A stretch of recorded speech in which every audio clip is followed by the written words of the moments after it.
Bismillahirrahmanirrahim. Assalamualaikum warahmatullahi wabarakatuh. Alhamdulillahi rabbil alamin. Hamdan syakirin, hamdan na'imin, hamdan yuwafi ni'amahu wa yukafi mazida. Ya Rabbana lakal hamdu kama yanbaghi li jalalika al-karim wa 'azimi sultanik. Wassalatu wassalamu ala asyrafil anbiya'i wal mursalin Sayyidina Muhammadin wa ala alihi wa sahbihi ajma'in. Para pemirsa Fast Media insyaallah dirahmati dan dimuliakan oleh Allah Subhanahu wa taala.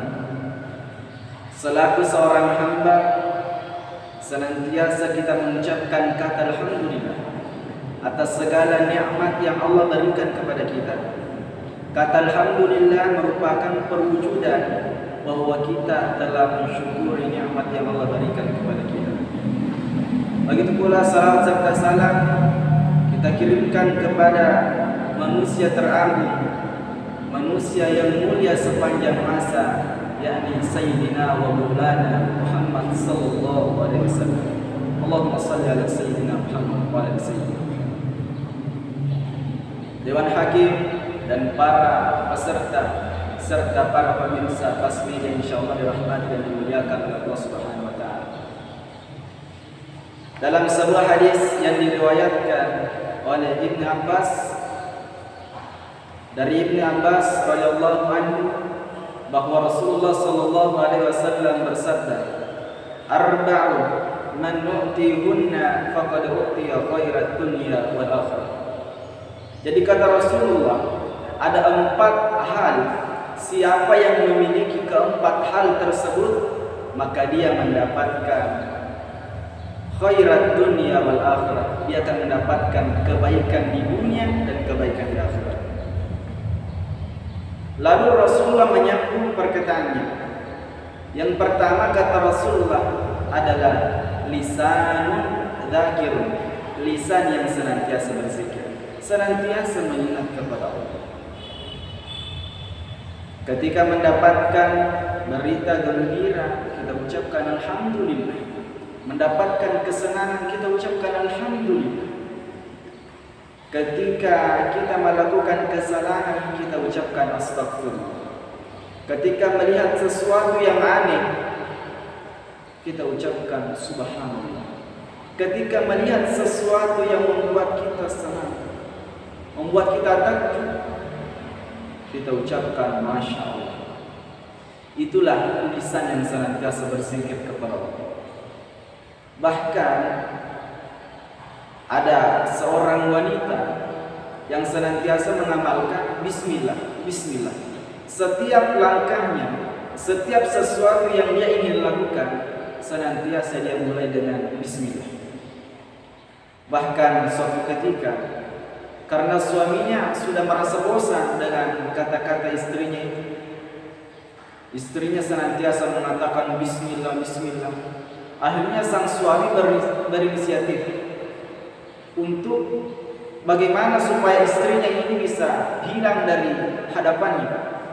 Kemudian sang suami pergi ke suatu daerah untuk mencari pekerjaan. Padahal ini cuma tipu daya suami. Bagaimana supaya istrinya mampu hilang di pandangan matanya.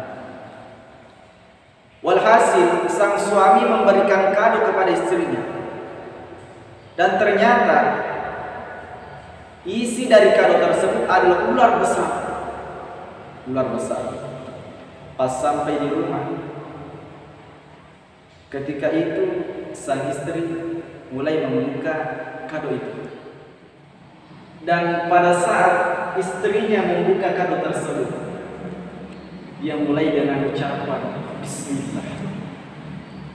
Karena itu memang menjadi kebiasaannya, sesuatu yang dia ingin lakukan, maka terlebih dahulu dia mulai dengan bismillah. Dan pas ketika dia membuka kado itu, dia ucapkan bismillah. Dan ternyata kotak yang isinya adalah ular yang besar berubah menjadi emas. Itulah manfaat dari lisan yang senantiasa berzikir, mampu menjauhkan kita dari yang namanya bala. Kemudian ada orang yang senantiasa mengamalkan istighfar, astagfirullah, astagfirullah, astagfirullah. Tentu kita pernah atau sering mendengarkan tentang kisah Imam Ahmad bin Hanbal yang pada saat itu dia merasa gundah gulana berada di rumahnya, perasaannya tidak tenang sehingga membuatnya jalan-jalan sampai-sampai dia tinggal di sebuah masjid, dan di masjid itu dia diusir oleh marbot. Kemudian Imam Ahmad bin Hanbal bertemu dengan seorang penjual kue. Pada saat itu Imam Ahmad bin Hanbal singgah di rumah orang tersebut, dan ternyata dia memperhatikan orang tersebut. Apa yang orang tersebut senantiasa lakukan ketika dia ingin hendak menyimpan adonan atau membuat adonan, maka yang senantiasa diucapkan astagfirullah, astagfirullah, astagfirullah. Artinya semua kegiatan yang dia lakukan diucapkan astagfirullah, astagfirullah. Kemudian Imam Ahmad bin Hanbal bertanya,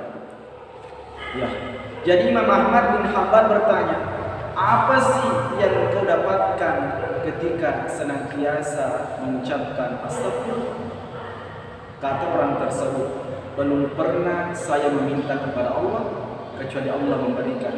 Tapi cuma ada satu permintaanku yang belum Allah kabulkan. Apa itu? Aku ingin bertemu dengan imam mazhab yang masyhur atau terkenal dengan nama Imam Ahmad bin Hanbal. Pas ketika itu Imam Ahmad langsung memeluk saudaranya dan mengatakan, ternyata engkau penyebab aku tidak tenang berada di rumah. Para pemirsa Fast Media insyaallah dirahmati dan dimuliakan oleh Allah. Itu yang pertama. Jadi kata Nabi, kalau ingin mendapatkan kebaikan dunia dan akhirat, yang pertama adalah lisan dzakir. Yang kedua adalah wa qalbun syakir, hati yang senantiasa bersyukur. Syukur terbagi lagi kepada tiga. Ada namanya asyukru bil lisan, syukur dengan lisan. Bagaimana itu?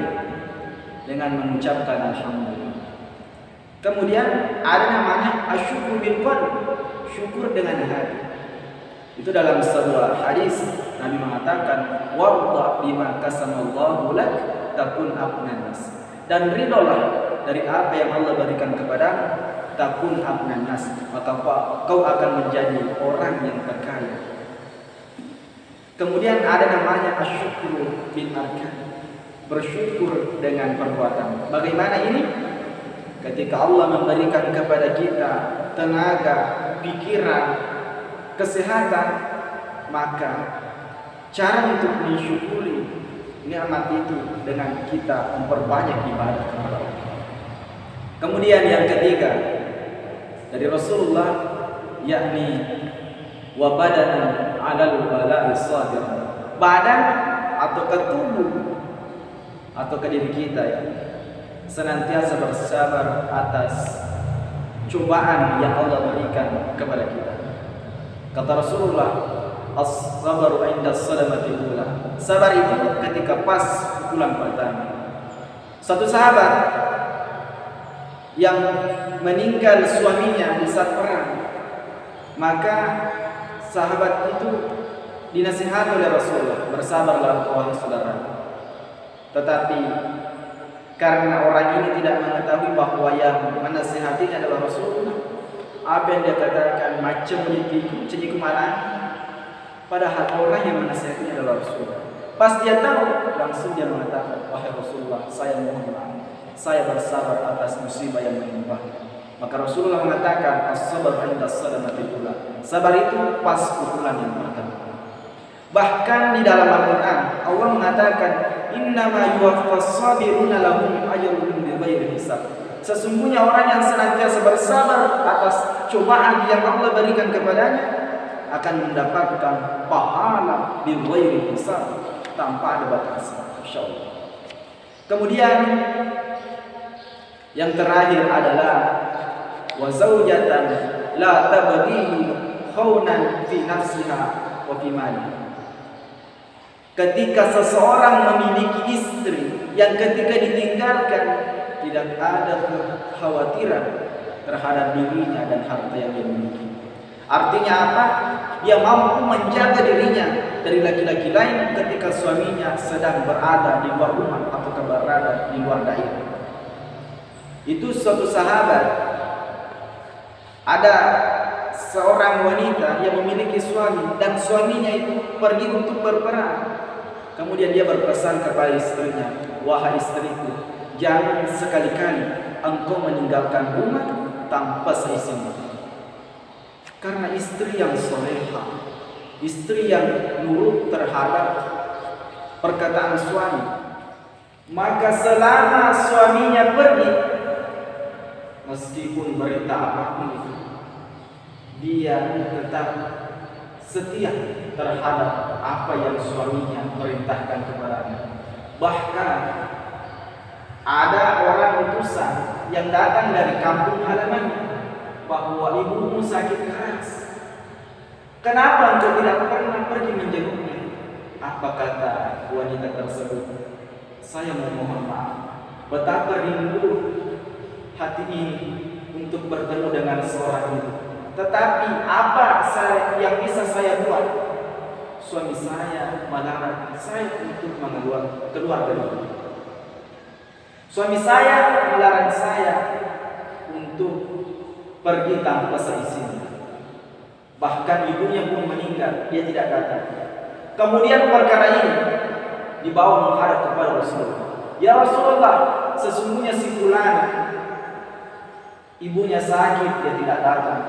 Bahkan ibunya meninggal, dia tidak datang. Karena dengan alasan dia diperintahkan oleh suaminya untuk tidak meninggalkan rumah tanpa seizin dari suaminya. Karena bakti kepada suaminya, maka wanita tersebut digolongkan sebagai orang yang berbakti kepada orang tua dan mendapatkan tempat yang mulia di sisi Allah. Para pemirsa Pasmedia, insya Allah dirahmati dan dimuliakan oleh Allah. Jadi itulah keempat hal yang ketika kita memilikinya, kita mampu mendapatkan kebahagiaan di dunia dan kebahagiaan di akhirat. Yang pertama adalah lisan yang basah karena berzikir kepada Allah. Kemudian yang kedua, badan yang senantiasa bersyukur kepada Allah, atau jiwa yang senantiasa bersyukur kepada Allah. Yang ketiga adalah badan atau jiwa yang ketika mendapatkan musibah, mendapatkan cobaan, dia bersabar. Kemudian yang keempat adalah ketika memiliki pasangan, ketika kita tidak berada di sampingnya, dia mampu menjaga harga dirinya, menjaga dirinya dan harta yang dimiliki. Jamaah dirahmati oleh Allah Subhanahu wa taala.